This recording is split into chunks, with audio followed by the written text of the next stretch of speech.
Assalamualaikum and hi everyone. My name is HAKIMY from program IT in Computer Application Development, in short, CT204. And today I'll be talking about something that's transforming the way we think about competition, which is the evolution of sports and esports. Esports has come a long way. What started as a hobby in gaming cafes and online forums has become a global phenomenon. It's now challenging traditional sports, not by replacing them but by redefining what competition looks like in our digital age. Traditional sports like soccer and basketball have always been loved for their physical skill, strategy, and teamwork. But esports competitive gaming is now proving that the digital arena can be just as intense, demanding, and respected. Let's dive into how both of these works are shaping the future of entertainment and competitive culture. Esports isn't just for gamers anymore.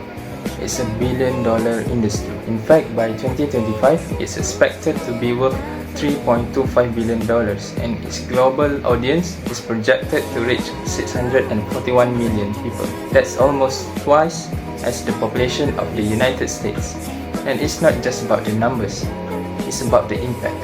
The 2023 League of Legends World Championship peaked at 6.4 million viewers.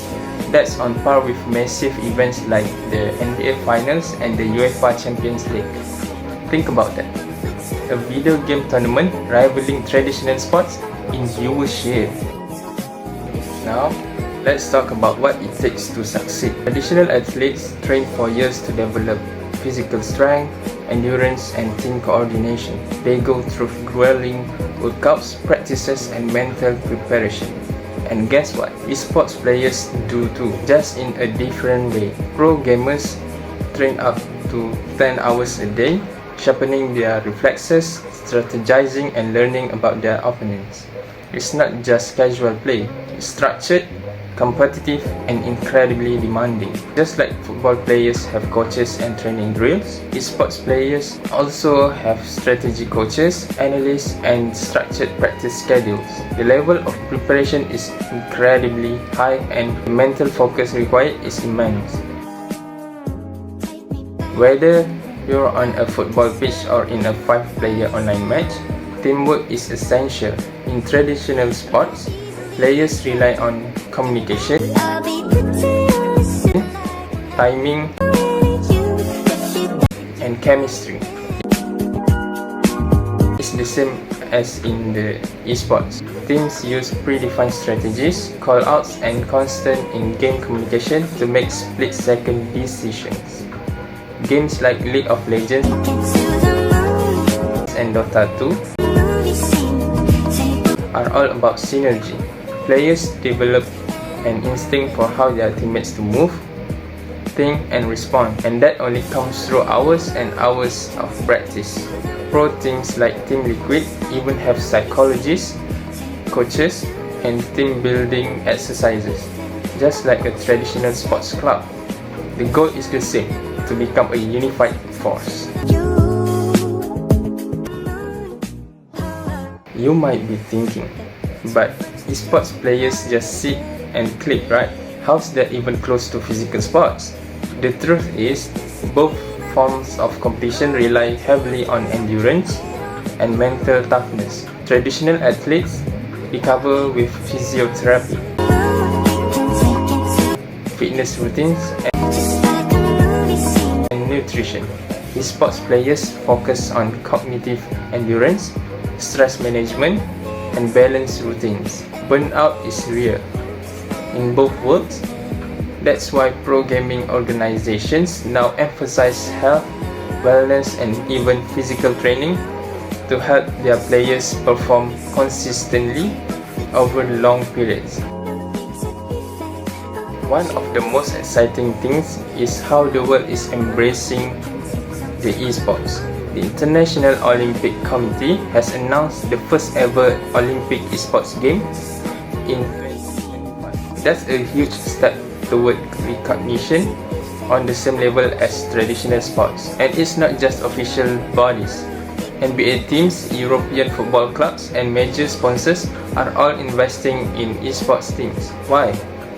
Because the audience is massive, passionate, and growing fast. Platforms like Twitch and YouTube gaming have made it easy to stream and follow players. Cloud gaming like Nvidia's GeForce Now is making high-level gaming accessible without expensive gear. Tech is removing barriers and opening the doors for more people to join in. So, what's the future? I believe next step is about inclusion and collaboration. Schools should introduce esports programs alongside physical sports. That way students get diverse paths to compete and grow. Esports team should continue promoting player health just like athletes. And we should host hybrid events, bringing traditional athletes and esports players together to celebrate skill, strategy, and teamwork. With university scholarships, training academies, and global tournaments, we can raise esports to the same prestige as physical sports, but not as a replacement, but as a partner in the evolution of entertainment. To wrap it all up, both traditional sports and esports are united by skill, teamwork, dedication, and passion. Whether you're wearing cleats or holding a mouse, you're still competing, growing, and inspiring. As Michael Jordan once said, talent wins games, but teamwork and intelligence win championships. Talent wins games, but teamwork and intelligence win championships. And that applies equally to both esports and sports. Whether you're scoring a goal or pulling off a perfect strategy in game, and yeah, that's it. Thank you for having me.